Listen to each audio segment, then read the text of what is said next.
action. Joined by the guest dog, Reggie, and Omar Anderson, the gorilla. Omar, how are you, man? Yeah, I'm good. Thanks for having me. How are you guys? Yes, very well. I was just noticing Omar's eye there, he's got a wee bit of bloodshot. Yeah, So, a lot better than it was. aye. Yeah, it was like. Pictures on Instagram, or do you just got them on your phone now? Well, there's one picture on my Instagram, but yeah, I took a picture. I can show you right now. I took a picture like the morning after, and for like a few days, I was like one half of my face was mine, and the other was like ET. Aye. And like every time I'd like shake my head or anything, I could just feel it all like wobble. Mm-hmm. Just fluid? Yeah, I think so. Just like even in the cheek, like just everywhere. But yeah, I got checked out right after the fight. Eye socket. We thought my eye socket was broke. It wasn't. I thought my hand might be fractured, but apparently not. And shins just like obviously. This is a fight with Gregor Thom. Yeah. Just to catch you up in case you haven't watched it yet. Yeah. One Which has Scottish fight probably night. been fight of the year for us so Oh, far. definitely. Yeah. Fight of the year. Fight of the year for me. Aye. Yeah. Fight of a lifetime kind of thing. Do you know what I mean? Yeah, I think so. Definitely the hardest fight I've ever I've had. I've Many ever fights you in my had? life. That was my 13th. 13. Is that right? Yeah, 13th, including, I don't know how many pro A-class fights I've had, but 13 in total, 13 including C-class. C-class, B-class, to A. Yeah, but that fight was definitely, yeah. We spoke to Dip and Hillary a few weeks ago, and obviously in the lead up to the fight, and they were kind of quietly confident about how you were going to perform. Yeah. And obviously we spoke a wee bit about, and I spoke to Pete and Gregor after the fight, just about how there had been a bit of a build-up, and no nasty shit or anything like that. It was just a wee bit of kind of like, they were confident, you were confident, and there was a wee bit of social media stuff. Pete said Gregor would batter him. Yeah. Yeah, I remember that when It's not done now. when we were trying to match the fight, and then Hillary was talking to you. I think Hillary saw them post like, "Oh, Gregor's looking for a match." I was like, "Oh yeah, let's do it." Because I tried to get Craig even in the 8-ounce gloves, but Craig, because of the Moore or something, he was like, "Oh, maybe no the new." So then and then he was maybe going back to Thailand. Yeah. And then Hillary said you'd do it. Yeah. And I was like, "Oh yes, here we go." Yeah. Here we go. Yeah, and then Hillary, she said that I don't know who it was, but they were saying like they'd just like mash me up in 2 rounds. I was like, what? Here we go. Run it, let's go. Because then it was 4 ounce. Because that's what people that 8-ounce gloves. Obviously, Hillary, with you by the Oran Moore show, we prefer the 8-ounce gloves. Yeah. And then I was like, oh, Pete wants it in 4s, so it's like middleman. Yeah, but to be fair, like, here we go. so I had to think about that. I was a bit like, well, obviously now I'm not on Oran Moore anymore because proper fights. On proper fights. But obviously I was thinking, weight heavy. Weight heavy, but then like pretty quickly I was like, No, have they watched my fights before? Like my strongest thing is my hands by far. Like you're kind of giving me more of an edge in the fight. But obviously we thought we had a good game plan, and I think we did. Like me and Dip, all camp, everything I was doing in the fight was working really well for me. Everything we drilled, but everything he'd obviously drilled was just working a little bit better. Oh, it was class.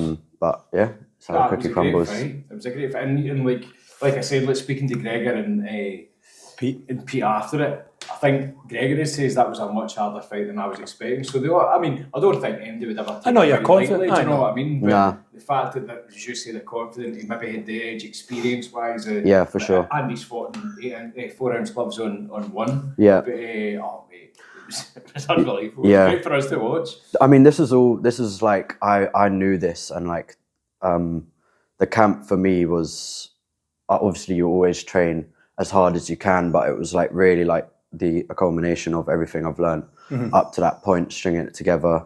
Me and Dip are like really in tuned with our training, and overall it was like definitely the best well-structured camp, and also the hardest I've ever worked. Obviously in Glasgow. Injuries or nothing? Injuries, but like just niggles more than niggles. I had quite a bad hip injury, maybe about 3 weeks out, but Because that always plays with fighters' minds. Like, obviously, you're training hard Yeah. for Yeah. 8, 10, 12 weeks. You're going to maybe get banged up or kick an elbow, or you've overtrained that muscle. Yeah. So how did you deal with that? And you just like... It was just... you work something else. And for me, obviously, I'm thinking... it's in 8 ounce. It's in 4 ounce gloves. How much am I actually going to be blasting him with my right kick? I don't think I threw my right body kick like once. The hands are working. Yeah, I wish I'd thrown my left. The few times I did throw my left body kick, it was working. And you threw, I think it was a knee you caught Gregor with in one of the rounds. You could see him wince a bit. Yeah, you'd worked obviously up top, and then you went to his body with some punches. Yeah, I think it might have been just after that he caught me a knee, and you could see him wince a bit. So you obviously were hitting him hard. I think those are probably my best weapons when I use them, are my knees and my punches. I've got boxing knee. I've got stoppages with my knees before, especially my right knee. I think it was the fifth round. I did a jumping knee on him, and it landed. I really wasn't expecting it to land, but it was at that point I was like, I should have been doing this earlier. That the hands were working, but I think I was leaving too much up to the hands, and I wasn't putting enough something else in. Following up, and not enough variety. He was really tough, and even though very tight with his guard, with his guard, but I was finding the gaps every time I was digging his body. I was feeling the connection. And you landed those well. Yeah, and every time you're in there, a few of the highlights is 3 or 4 rips to the body in a row, Mate, I don't know how he took him. Because obviously when you're in the fight and you land those kind of shots to the body, you can hear when the other person you can all me and him are battering each other, and I'm making sounds, he's making sounds, and every time I'm like tripling up, the body hooks to the body, and he's I'm like, go down then. Please please go down. I said that to him after the fight. I was like, he was like, oh mate, that you hit really hard. I was like, all right, well next time, just 5-minute break, just a little sit down. I don't mind. I'll put you. And it's obviously durable, because even after the fight, I mean, as you say, you kind of zoned in a lot in your boxing, and you kind of just went all out a few times, just landing loads of punches, never landing. Yeah. And after it, he didn't really seem to be too mapped up, and I was thinking, Jesus man, he must be tough skin. He's obviously got a tough exterior. Yeah. But no, listen. Still, both of you just laid it on it, and it was something that everybody was buzzing about, speaking about it, and so I think they'll be talking about it for ages. It's not done. The dust isn't. The rematch. Let's get it on October. Yeah. So you've got other fights lined up on proper fights, which is the Hungryside. Yeah. So Damej. Proper fights, 14th of June. Who do you want in the tournament? Do you got any? Because it'll be you. So for me now, the matchup is going to be either Caden Connolly, Reece Stewart, and... Well, no. Shushed. What one's on? I can't remember. Reece might be on the camera one. So Ossie and Dixon, Jamie Gillies are still in... They're still at Oranmore. And then I think Tague and... who else? From that boy from Dragon's Gym. Matty McLeish. Yeah. I think they've switched up and moved on Oranmore as well. So then it'll be, and then me and Caden have moved to... And Reece and... Scott Davidson. Yeah. So it's going to be us four on the camera show. Probably. On camera show. Name thrown out the hat. Yeah. If so, my thinking is, obviously, I'm going to be ready for all 3 of them. 1 and 3. Who's it going to be? That Michael McIntyre, the wheel. Did you watch that? Oh, you don't like Michael McIntyre. We've spoken about this before. But I like Michael McIntyre. He's got this thing called the wheel, and there's 3 people spinning around about. It's a 1 and 3. Who's it going to be? Yeah. So basically. Yeah. For me personally, I don't know. I have an idea of who, for me, would give me the toughest fight out of them 3. You're not naming any names though. I can. It's up to you. Right. It's not you.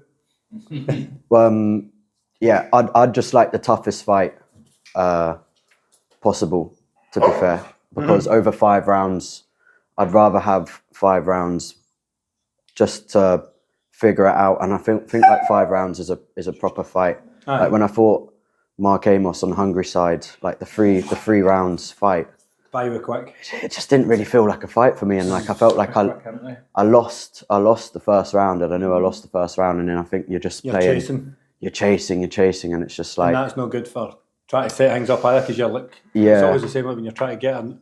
If people are chasing a knockout, Yeah. there's the comments of what is when you're no looking for it, it just poof. Yeah, so for me, I'd rather have, because I think the structure is 5 rounds, like it's just a pro fight on proper fights, and then in September for Hungryside, I think it's going to be, we fight twice in one day, and they're both going to be A class, but one's going to be 3 rounds, and then it's going to be 5 rounds in the final, I believe. So Me sure will sort us out. He kind he'll of message. reviews that. He'll tell. yeah. Jason always thinks folk are just fighting each other. I'm like, no, it's just Yeah, I believe that's how it's going to be structured. But yeah, so I'm just hoping for the toughest fight, preferably first, so that I can take out the toughest. So when I get to the On the day, night, hopefully I have Bit of an advantage. a bit of an advantage. But we'll see. I'm going to be ready for whatever comes anyway. June. Yeah. So you think? When's that? 14th of June. 14th of June. We're still on March. Aye, so you've got a while to go yet. Yeah. So a bit of time off for now, just to recover. Yeah. And then back into fight camp as soon as you can train again. Yeah, pretty much. I think I'm just going to slowly ramp it up again. Started lifting again and stuff, doing a bit of S&C, but yeah, running and training. Hopefully by next week I can slowly start doing that. But yeah, my hand's still quite sore. Can't really bend this leg like super easily. Like I don't think I could be very explosive on it. But just slowly, I've got time. Is that the shin, the calf kicks? Yeah, it's the calf kicks. So it's the whole thing, to be fair. It was, like Just all over it. yeah, from the knee down, it was, I think it was maybe the second he dropped me in the third first, but I think it was like towards the end of the second was when I started to feel it. Like for much of the first and second round, I've never felt, no one's ever gone for my calves before, and he was going for them, and I was a bit like, what are you doing? I was like, it didn't hurt. Like he'd lumped the calf, and I felt it, and I could take it, and I was like, all right. I'll just keep taking these. yeah. But it's because I didn't know what it was, and then it was maybe end of the second or the third. I think he caught my knee, and like I felt the nerve twinge a bit, right. And then I was like, oh no, and then every time he kicked it after that, I was trying to check it, and I just felt the shock like reverb through my whole leg, and I was like, right, this is bad news. See at that point, because I heard a couple of people, and that, like, I suppose everybody's different, but I heard a couple of people saying, I wonder if we'll switch stands. Yeah. Because obviously you took a lot of punishment in that leg, but then the flip side to that is, do you just keep taking that leg on the damage in that leg rather than have 2 legs that are going to get punished? Mate, I mean, this is something that I've played with so much in my head, because in the fight it felt like a game of, it felt like quite marginal. I didn't know what was going to give out first, whether I was going to like get to his body, like drop him with my boxing, or my leg was just going to completely give out. Like I didn't know what was going to come first. I can't even remember like much of what I was thinking, but the thought to switch stance didn't cross my mind in the fight. Are you good at fighting off the southpaw, like punching? I'm all right. I haven't trained it that much, but you play your strengths and stay in the stance and just. I was just like thinking about it. I was like, what would that do? Like, how would I be able to? I was thinking in that 5th round, I could have easily switched stance, cross blocked, moved, and probably survived to the final bell. But like, I would have lost. Yeah, because you took a few 8 counts. I knew even after the 4th, I had a good 4th round, and I was like, I still know I was going to lose if it goes to the final bell. And then it's like, what am I here to do? Am I here to like win second place? Losing points, or am I going to just try and go in your shield type of thing? like, so it was like, I need to be able to What attack him. was Dip saying in the corner? What was the guy and Dip and that there? Do you remember any words of encouragement? A couple rocky speeches in between the fourth and fifth for sure. Digging deep in that type of stuff. Yeah. It was much that kind of chat. Mate, I really can't remember. I really can't remember what. I wish there was like a camera in the corner and I could remember what I was being told. Dip's like that. I told you to do that. You're having arguments about it. There's proof. Yeah, well, Dip's always like he's really good at his mental side of things in the sport, and he'll always like say these things to you when you're having a hard session in camp, and it's always like along the lines of like, you know, you can't get hurt, you're not going to get hurt, just keep going, like toughening your mind and just being like getting you ready for no matter what you get hit with. No pain. Yeah, you can just go. Yeah. Don't feel pain in this dojo. Well, yeah, you feel pain, but like it doesn't matter. It doesn't matter. And then it was like just relaying those things back to me again, and then I was really feeling it click. Obviously, in the fourth round, I think in between the third, it was looking like I was about to get stopped coming out in the fourth. Back off again in the fourth. You were brilliant. And then it's like I had my obviously my leg was seriously damaged. Like he could have taken me out, and I went from having my worst round in the fight by far, apart from the fifth, to then having my best round in the fight. Yeah. And I think that was testament to like the camp we had and like the mental strength that we'd built up. The fitness gives you mental strength as well, because you know. Yeah. Confident in what you could do. Yeah. But I've never had a round like that where I feel like you're just literally not caring at all what was coming back, because he was still tagging my leg in that fourth, but it was because I knew I had him hurt as well. I just didn't feel it. In the zone. Yeah, in the zone. See your strength and conditioning, because obviously like that's been a big part of your training. Yeah. And you can tell obviously because you've got like your power and your output from 1 to 5 never really faltered. You were still absolutely hammering shots. Fast, do you know what I mean? Sharp eye, wasn't it? Powerful. Do you work in a lot of strength and conditioning in the gym? Yeah, I think this camp after the Hungryside fight, again, Dip was helping out a lot with that side of things. Also, my coach from Cambridge down south, he was actually up watching the fight, and he's kind of been managing my S&C from my very first C class. He came on board and set me some stuff. So I've always, like, from my first C class, I'd say I've always had a good base.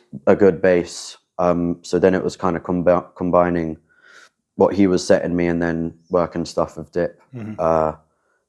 And yeah, I felt like I haven't been able to run this camp as well, because I was telling you earlier, like I did a stupid ultra marathon with my friends, and my Achilles was... You stupid idiots, we had ultra marathons.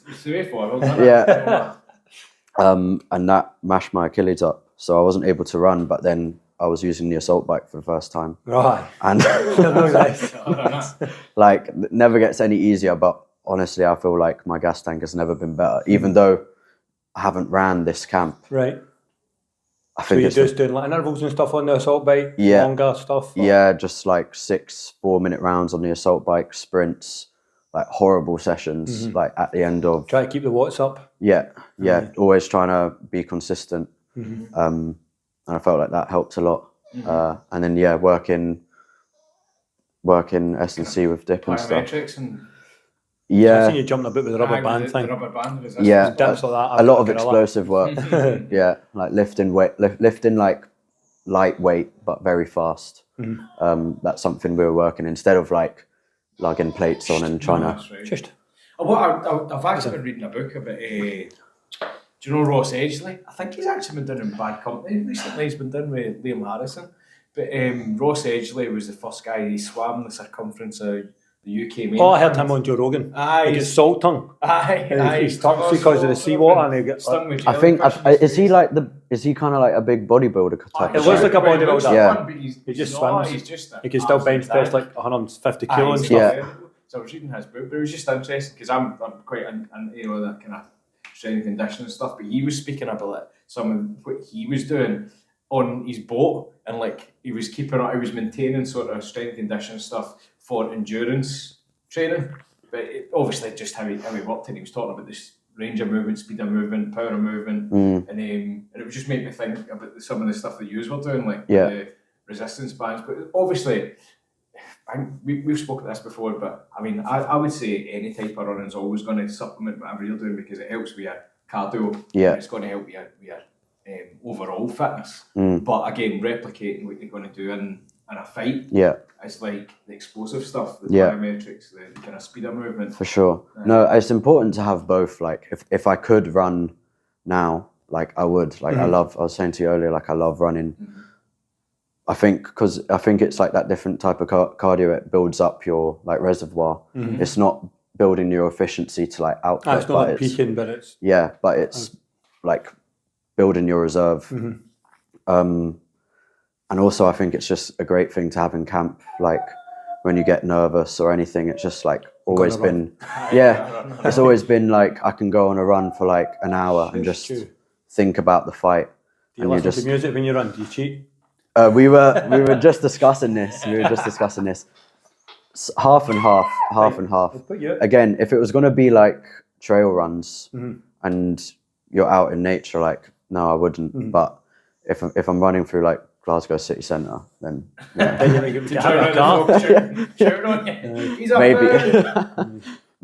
I would. Yeah. I bet I both.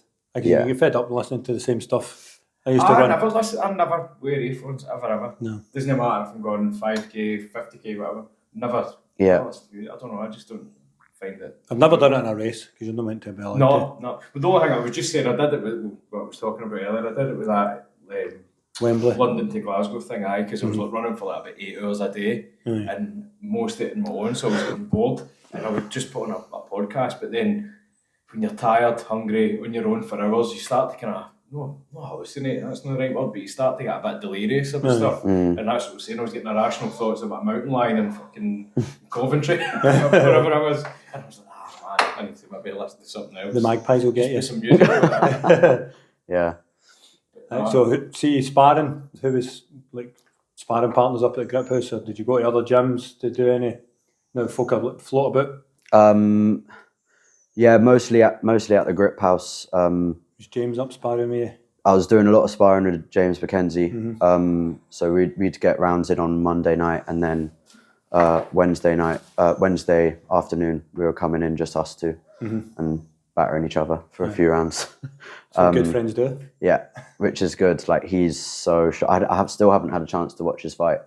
But, he was good, mate. He was really good. He's so sharp, man. Yeah, like good boxing as well. Good boxing for how big he is, and he's like taller than me. Like has the range on me.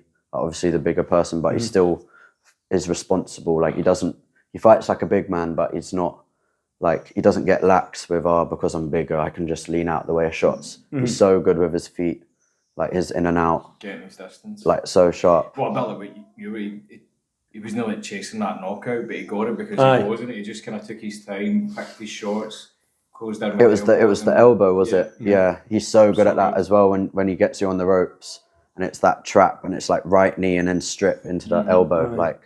It's kind of like when he gets me there, I'm a bit like, just hit me with it. Just do it. Just know it's coming. Yeah. I heard Stevie Miko, he nearly... It's weird, it was the same... Spin an elbow or something? It was one of them... It was one of them rounds. We stuck on fours, and then he put his elbow pads on, and it was just one of them... His sparring style is just relentless anyway, just like walks forward, smothers you. Yeah, knees, elbows... So I felt like every time I was getting a bit of distance, I was just like, again, just like, yeah. And then it was like, I think it was like the last few seconds of the round. I just darted in with a long 1-2, and he did the like, boom, and it was straight on the eye. It was the same eye that was just closed up just now. So it's quite a coincidence, but that was a good round. Stevie and Jamie both like real good fighters. Yeah. So see, you've not been doing this that long, have you?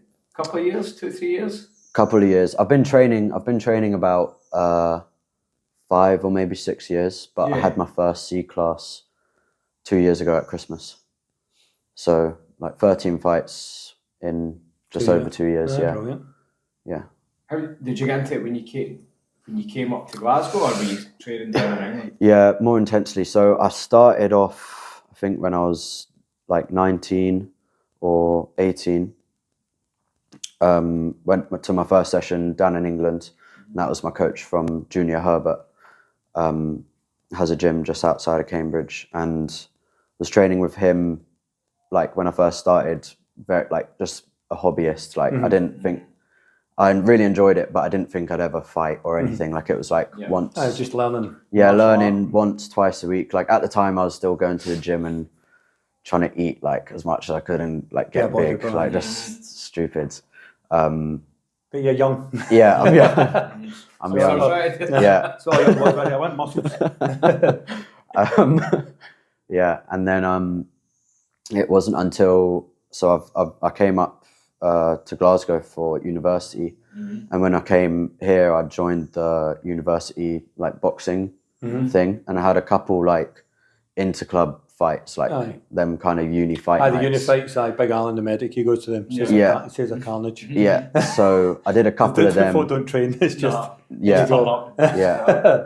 I did a couple of them, and I think that's actually when I started really enjoying combat sports, because I just found my love with hands specifically a lot more, and it was just like, it was good, like, because I had a good base from my coach down in England. When I came up, I was able to pick up the boxing combinations a lot quicker than other people, and I felt like I really came on fast with it. And then COVID happened, first lockdown, whatever, come back, and then as soon as the restrictions got lifted, I joined the Grip House, I think in like 2022, something like that. And then had about a year of training, and then my first C class. What show was that on, the first C class? MTB. MTB? Yeah. Winter War? Yeah. Who did you fight? You remember? Derek Grocott, I think. Oh, aye. Yeah. Aye. Yeah. He was meant to fight Andrew Purdon. Yeah. On my show there. Yeah. Glasgow Thai boxing. Yeah, we had a good fight. Aye. So he was my first fight. First round, he was just like, had me in the clinch. I didn't know what I was doing. Come a long way. You can learn as much as you want before you have your first fight. Yeah. But the amount you learn after during your first fight, after you're like, all right, this is why my coaches keep telling me. Yeah. Honestly, it's like on the crunch. I wasn't. I was just, I don't know, I wasn't holding on right, and I was trying to knee, and my balance was wrong, and every time he was kneeing me, I was like, oh my God. After he was kneeing me, like, rah, rah, I was like, and then I was kneeing him, and it was like, slapping him. Yeah, like, I'm just not effective at all. But yeah, then my boxing won me that fight. Oh, did you win that, I think? And then, just from there, just stayed pretty active, I think. Oran Moore for Hanneman boys, and then just stayed pretty active from then. I think after first time I fought Oran Moore, then I went to Thailand like 3 weeks after that, and then was just fully in love with it. Like honestly, just became 80-90% of what I thought about all the time. And then I think I haven't looked back. The last 2 years have been pretty it's taken over. Yeah. Did you fight in Thailand? Yeah, so I fought. Did you fight in Rajasthan? Yes, yeah. Last time I was out there last summer. I trained at Sasi Prapas in Bangkok, and then fought on Raja, which was amazing. Yeah, so good. Did my first Y crew. Honestly, that was a weird. I remember like stressing more about doing my Y crew than the fight. I was like, oh, what if I get it wrong? What if everyone's like, oh, you can't do this? Sparring. Yeah, he's an idiot. Yeah, but it does take your mind off the fight a bit though, because you're like, oh, I need to go on, because we used to do them before my first fight. Yeah, and I didn't know there was no internet. There's no. Alan just told me, you need to walk around the ring holding on to the ropes, and I didn't know. I was like, all right, so I held on. I held on with both hands and sidestepped the whole way around. I didn't know you hold on with one hand, and then I did like a blue white ritual dance, and then I was like, all right. And then once you finished that, it's like, oh, aye, that's you fighting now. Yeah. It's like, oh God, 15 or something. I was like, Yeah. didn't have a clue. But I thought loved it. It's different. Yeah. It was good. I really enjoyed doing it. I used to just print pictures off of like Thai boxing at school computers, like black and white pictures of diesel and stuff. Yeah. Never seen. There was no videos or no YouTube. Didn't see anything. Is it the tape? I've got a VHS tape of a Born to Fight documentary. That was good. Who's in it? Oh, just like some guy from Bangkok. What's his name? Oh, Namsak Noi or something. He was good, and it was like some gym, and he was like dead good looking, so he was a good fighter. So they loved it, and he was one to get cut and stuff. But it was just like a documentary, and it was like really ancient training, black and white, shushed. Wee guys elbowing coconuts about and stuff, and splashing water in their face. So then I'm not in the house. This is the training you need to do: splash water in your face so you don't blink. Proper old school, elbowing my bunk beds. Yeah. We all thought about Stevie Brown, because Stevie used to fight at West Obama, and he always used to do the ritual dances in class, and they were on for ages, and like every fight he used to do spears and bows and arrows. It was class, and it used to be good to watch Stevie do, because you never really seen that many, I don't suppose, did you? No. Especially because maybe like the promoters and stuff like that. Come on, just go on with the fights. Go on with the fight. But Stevie always used to do quite a long. Well, he fought. Who was Prathet. The Thai. And I think his white through lasted twice as long as the fight. I know. First round, just get done. Stevie was class. Yeah. Stevie was really good. No, I always think that. I always think, like I remember when I did it, I was like, what if it takes too long? And then I remember my Thai trainer, like I was doing it, and then I remember him shouting from the corner. He was like, Omar, like just like, come, let's go, yeah. Join us. Yeah. I was like, oh, I'm doing well. But yeah, I think for a lot of UK shows, like I always feel like I just want to. It's not in that stadium. It kind of fits. As a tradition. Yeah, it fits and it feels right. It's part of their culture. And of course. No Muay Thai with it. Of course.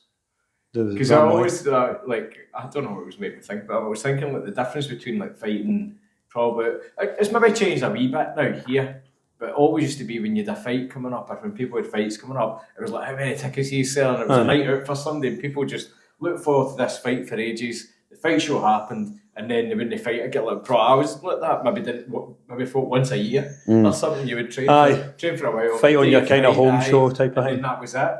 Whereas, obviously, they're just fighting all the time. And you've obviously been like that. You've been really, really active, and it obviously shows with you like how much you've came on for that first fight to the fight you've just had with Gregor. Like, just keeping yourself active, keeping yourself training, and taking because you took obviously Craig Marshall at really short notice as well. I think that was quite a turning point for me. You. I feel like that really sped up my trajectory quite a lot. I think. That was a fight. At the time, I was nowhere near fit enough to be in the ring with him, and he beat me in the third round. But like to this day, I'll say even if I was fully fit at my current experience at that time, I don't think I would have got stopped, but I still think he would have won. Like he's so sharp with his scoring. I don't think very good kicker. Like. He was everything I was doing. He was able to see it as well, like blocking my low kicks. I still had a very like rugged, almost not C-class style, but he could see my shots were a bit basic. That step was maybe just a bit quick for you, and he's that experience. His teeps are so quick. Yeah. Keeps you at distance. I remember he was kicking. I think he kicked me in the head about three to five times. It's probably aiming for your body. He just kicks that high all the time. Yeah. It was like that the first time he came in and trained with me. He was just like, poof. Yeah. Trying to boot you. He was just a football player then. He was like, poof. Yeah, no, but I remember that was the first time I'd been in there with someone who was just so sharp and like you could sense how confident and sure of their style that they were. And that was a real eye opener for me. Like after that fight, I was just like, I have to get better. I have to level up. And then I really think that sped up, that changed my mindset a lot. Obviously, I was always training like so hard, but then I think there was a different intent behind my training now. It was less of like work out more of a... Yeah. Or I think when I started, it was like, it kind of set my goals in what I wanted to do. Like when I had my first fight, I was you don't know how good you are until you have your first fight. And I think when I had my first fight, I was like, the mindset of, I'll have a fight and see how I do. Like, I'll just get in there and try and enjoy it. And then after that Craig Marshall loss, I was very much like, I want to start winning and knocking guys out. I was like, that really changed my mindset from, oh, I'll see how I do, to I want to win. I want to win. Aye. And then that's been my mindset like ever since. So Because when was that, the Damej show? Collateral Damage, 2023? September 23. Aye. Because I walked in for the gym. Yes, and I was staying Took in him in there and because my house had went on fire. That's That's right. Yeah, Your house went on fire. Yeah, we did. Your house was on fire. So What? that's just totally random. But so I live in Kilmarnock and I took my kids away for a night away, and we came back to the house, and I went to open the door, and I was like, "It's a funny smell in here." And I just noticed there's black kind of smoke. So when my daughter's bedroom had went on fire, and it kind of totally burned all the upstairs. How did that happen? Believe it or not, they think it was like a crystal. She had like a heated lava lamp thing. Aye. No, A just Himalayan like salt lamp. Or like the sun coming through. Yeah, and it shone on one of the crystals, which is lit paper or cardboard. And That's what you do with a magnifying glass type of thing. Exactly. Oh my God. Bumming Woody's head in Toy Story. Exactly. And I'd set the but her room door was shut, and the window cracked but never burst. So luckily the window was all cracked and everything. Her bed and everything been on fire, but because the glass never smashed, Oxygen the didn't oxygen get in. stabbed the eye, and it stabbed the oxygen, and it just burned out in the room. But all the upstairs was just all filled with smoke and black soot, and it was a nightmare. So that year I had been staying in here in a flat. It's not that bad getting beat off Craig Marshall. Yeah. Could be worse. I know. There you go. Yeah.